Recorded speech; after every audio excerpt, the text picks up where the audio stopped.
Good evening, everyone. I'll be talking about treatment of retinal holes, horseshoe tears, and retinal dialysis. So, what is the need to treat these lesions? It's because of the fact that incidence of retinal detachment in patients with untreated horseshoe tears and operculated breaks is way higher than the patients who are treated for the same.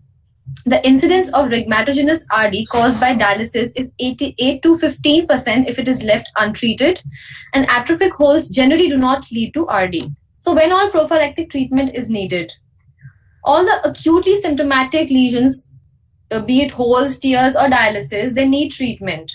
Whereas the asymptomatic atrophic holes or operculated tears can usually be observed. A horseshoe tear and dialysis, even if asymptomatic, need treatment. What are the other situations when we need to treat irrespective of the lesion?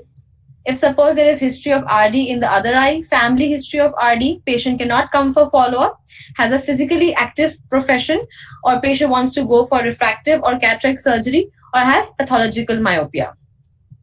One point that needs mention is that pigmentation indicates chronicity and not adherence. Therefore, pigmentation is only a relative contraindication to barrage. What is the main objective of laser barrage? It is to create a chorioretinal adhesion around the tear, which in turn helps to withstand the vitreoretinal fraction and to prevent liquefied vitreous from passing into the subretinal space. The laser retinopexy creates a more rapid adhesion and liberates fewer RP cells during treatment than a cryotherapy. The parameters have already been discussed by Adwaita.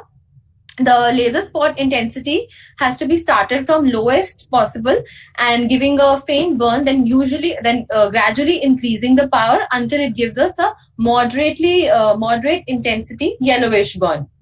The spacing has to be 2 to 3 nearly confluent rows of burns into the attached retina up to the margin of the break, all around 360 degrees.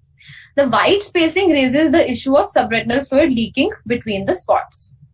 This is how the laser marks look post 3 to 4 weeks after the laser. The Pascal laser can also be used to perform barrage laser via the slit lamp. It is a shorter pulsed pattern laser.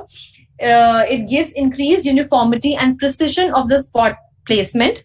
It reduces pain to the patient, reduces the treatment time, and the arc pattern works well for the retinal breaks. Coming to dialysis, all cases of retinal dialysis necessitate treatment to the ora serrata, as the most common reason for treatment failure in these cases is insufficient laser placed around the anterior margin of the retinal break. Also, laser can be helpful in limiting the spread of subclinical RDs as shown in these two pictures. Now, what are the practical difficulties we face? When there is inability to visualize the anterior edge of the break, we can either change our angle or tilt the head posture of the patient accordingly.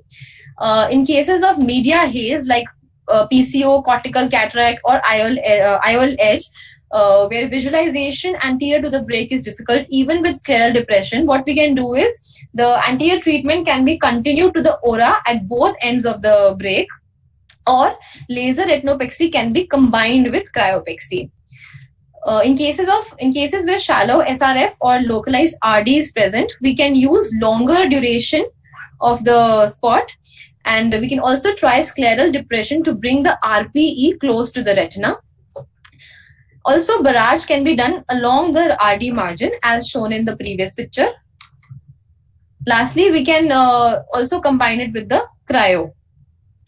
And then a direct scleral depression on the conjunctiva after instilling topical anesthesia may be needed for difficult cases. For example, if there is a nasal peripheral break.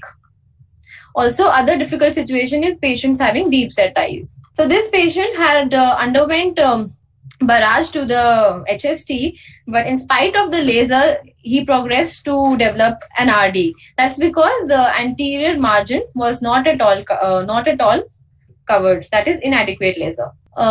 Follow-up, the pigmentary reaction around the break should be checked approximately 1 to 2 weeks after the treatment, and patient should be given a short course of steroids or NSAIDs, maybe cycloplegics.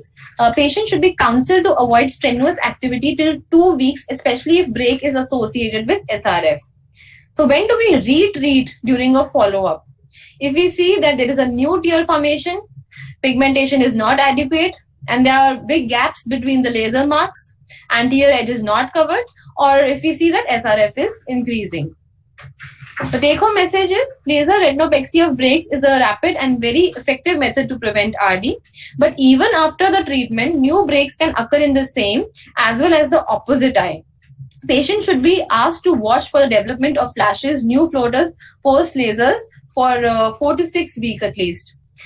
Each patient who has had a retinal break diagnosis with acute PVD or not should be followed up for every 6 months for his lifetime and alarmed to be examined as soon as possible when new flashes or floaters appear. These are my references. Thank you. Any comments anyone has? Sir, can you comment about subclinical RD? How do you decide when to laser or when to? Yeah, basically subclinical RD, we do not have a fixed definition as such, but what we generally understand is generally we have a detachment anterior to the equator. Basically, visual field is not involved. Generally around 2 disc area, and that's what we generally call as a subclinical RD. So we can take a chance of suppose at a young age, vitreous is not liquefied.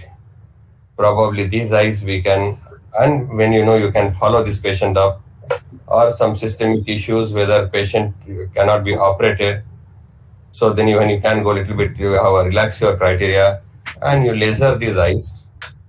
But obviously when you have a laser around and you have obviously subretinal fluid, generally we prefer to tell them to have a strict trace till you have an adequate adhesions are formed, that is pigmentations, everything. So sufficient pigmentation is there, you wait for that time and follow them more frequently and tell him that if any time he notice field changes, should come back immediately. Anyone would like to add? Residual fluid, yeah, sir. Sometimes residual fluid after a surgery also can be barraged. So especially if there is an inferior residual fluid, say after following a buccal or even following vitrectomy with some oil, you can do a barrage to this small area so that it does not extend further. Provided that there is no PVR. Yes. Anyone, any comments? Thank you very much, Dr. Sukarma. Thank you, sir.